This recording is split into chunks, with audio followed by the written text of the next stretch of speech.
জীবনে মানুষ সুন্দর হওয়ার থেকে মন সুন্দর হওয়া বেশি প্রয়োজন। হ্যালো ভিউয়ার্স, সবাইকে আসসালামু আলাইকুম। কেমন আছো? তো আমি আলহামদুলিল্লাহ ভালো আছি। তো সকালে ঘুম থেকে উঠেই সব বাচ্চার কাপড়গুলা সব আগে একবার ধুয়ে দিয়েছি। আবার দেখো কতগুলো কাপড় জমেছে, দেখানোর জন্য তোমাদের সাথে শেয়ার করলাম। তো আমি এখন গোসল করে নিব, কারণ একদম ঘেমে খুবই অবস্থা খারাপ। যেহেতু গ্রামে আসছে, প্রচণ্ড গরম। বাচ্চাকে ঘুম পাড়াইছি, তো ওদেরকে ঘুম পাড়াতে গেলে দেখি যেহেতু টিনের ঘর, এক পাশে শোয়ালে আরেক পাশ দিয়ে ঘেমে যায় বাচ্চা। কিন্তু কিছু করার নেই, এইভাবে থাকতে হবে। এত পরিমাণ গরম ভাই, বিশ্বাস করার মতো না। মানে যারা যারা গ্রামে গেছো তারা অবশ্য এই জিনিসটা ফিল করবা। তো তোমাদের বাইরে রোদটা দেখাচ্ছি। তো আমার অবস্থা তো দেখতেই পারছো। অনেকে সানস্ক্রিন ইউজ করো, অনেক ক্রিম ইউজ করো, কিন্তু আমি তো কিছু ইউজ করতে পারি না। আমার মুখ শুধু জলে, মানে আমি খুবই একটা বাজে অবস্থার মধ্যে সময় পার করতেছি। কিছু করার নেই, যেহেতু অ্যালার্জি প্রবলেম। আর ছেলেকে রেডি করে দিলাম, গোসল করে ছেলেকে রেডি করে ওকে মসজিদে পাঠাবো, কারণ ও অনেকক্ষণ যাবৎ বলতেছে মসজিদে যাবে মসজিদে যাবে। তো আমি যেহেতু গ্রামে এসছি, তো সবার সাথে একটু কাজে একটু হেল্প করতেছিলাম। হেল্প করে এখন অফ ক্যামেরায় হেল্প করেছি। এখন ওকে একটু রেডি করাই দিচ্ছি। আর ওকে বলতেছি তুমি ভিউয়ার্সের উদ্দেশ্যে কিছু বলো। তো ওর কথাটা আমি উঠাইনি, মিউট করে দিয়েছি। তো কেমন লাগছে অবশ্যই কমেন্টস করে বলবা।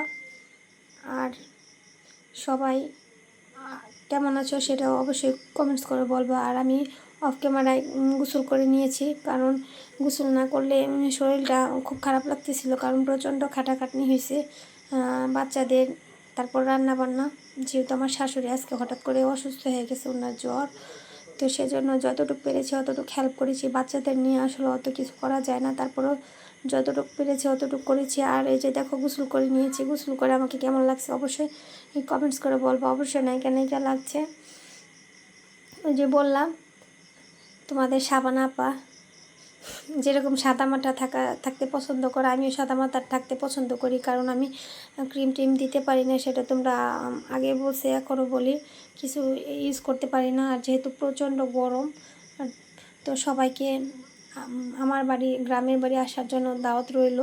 আর আমাকে কেমন লাগছে অবশ্যই সেটা কমেন্টস করে বলবা।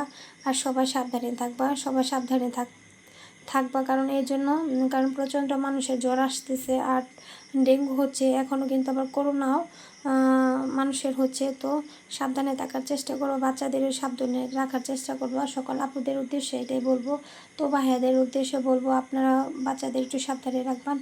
তো অফ ক্যামেরায় আমি রান্নাঘরে চলে আসছি। রান্নাঘরে কী কী রান্না করেছি সেটাই শেয়ার করছি। এই যে শাক কেটে রেখেছিলাম, কারণ শাক খেতে আমার ভীষণ ভালো লাগে। একটু ঢেঁড়স ভর্তাও করেছি। তো কেউ কিছু মনে করবা না, কারণ যে খাবারগুলো যে অবস্থায় ছিল সেই অবস্থাতেই তোমাদের সাথে শেয়ার করছি। আর হচ্ছে যে এখন শুধু শেয়ার করব যে খাবার তো অনেকগুলো, যেহেতু অনেক লোকজন, সেজন্য আর কি আলমারির মধ্যে রাখতেছিল না, মিক্সচারের মধ্যে রাখতেছিল না, আর আটতেছিল না। সেজন্য আর কি তোমাদের সাথে একটা একটা করে বের করে শেয়ার করছি। আর হচ্ছে যে এই যে দেখো ছোটো মাছ রান্না করেছি। কেমন হয়েছে জানি না, কারণ আমি আজকে ঠিকঠাক মতো খেতে পারবো কি না, কারণ বাচ্চাদের নিয়ে খুব ঝামেলার মধ্যে আছি।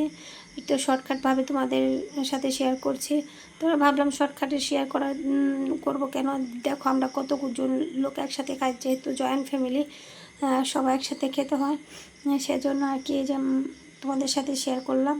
তো রান্নাটা কেমন হয়েছে অবশ্যই, কার কার এইসব খাবার পছন্দ অবশ্যই কমেন্টস করে বলবা। তো দেখা হচ্ছে নেক্সট ভিডিওতে।